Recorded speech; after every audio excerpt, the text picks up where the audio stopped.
5 jenis makanan yang haram dimakan orang Islam.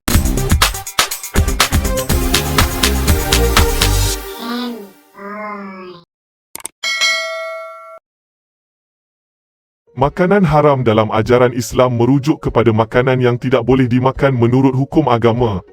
Mengesan makanan yang tidak halal bukan sahaja merujuk kepada cop halal yang ada di bungkusan produk, malah tempat dan peralatan yang digunakan untuk proses pembuatan sesuatu produk juga menentukan status halal sesuatu bahan makanan. Di sini kami nak kongsi 5 jenis makanan yang diharamkan oleh umat Islam.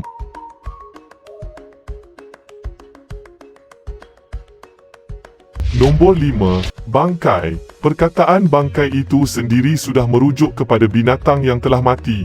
Ia diharamkan kerana umat Islam wajib memakan makanan yang bersih dan sihat bagi menghindari diri daripada dijangkiti penyakit. Haiwan yang mati tanpa disembelih mengikut ajaran Islam yang betul seperti mati dilanggar, dipukul, dijatuhkan dari tempat yang tinggi dan seumpamanya tergolong sebagai makanan yang haram dimakan.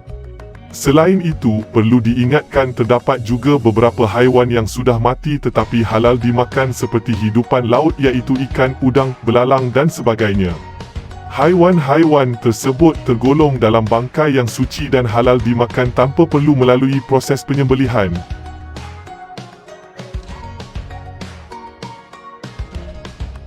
Nombor 4. Berdarah. Islam juga mengharamkan umatnya untuk memakan makan yang berdarah dan mentah.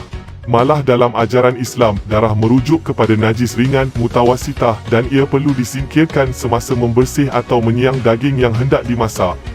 Selain itu, cara masakan juga boleh mempengaruhi sesuatu hidangan dan perlu mengikut hukum syarak yang ditentukan supaya makanan tersebut tidak diragui.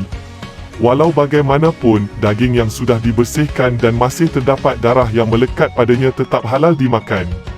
Ini termasuk hati dan limpa haiwan.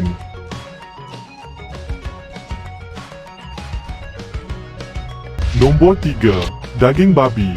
Terdapat beberapa sebab mengapa babi haram dimakan menurut ajaran Islam. Secara amnya, babi suka pada makanan yang kotor, jijik dan najis.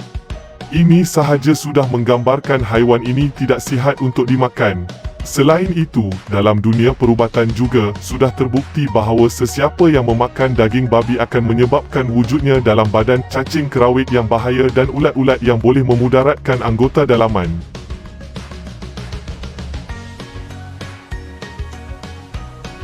Nombor 2. Haiwan bertaring dan mencengkam.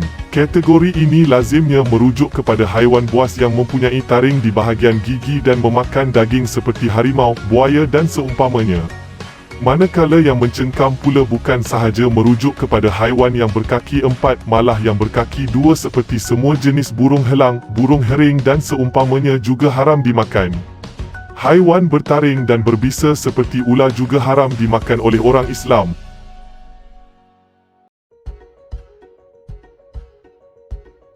Nombor 1. Sembelih bukan atas nama Allah. Penyembelihan yang sempurna perlu dititik beratkan supaya daging yang dijual dijamin halal dan memberi keyakinan kepada pembeli untuk memakannya. Namun, bagi sesetengah individu yang memburu dalam hutan, haiwan yang telah mati diburu menggunakan panah, anjing buruan dan sebagainya dikategorikan sebagai makanan halal. Namun, jika ia menerusi tembakan peluru, mengikut mazhab Syafi'i peluru yang ada sekarang ini tidak memenuhi syarat untuk dijadikan alat berburu haiwan kerana ia tidak tajam.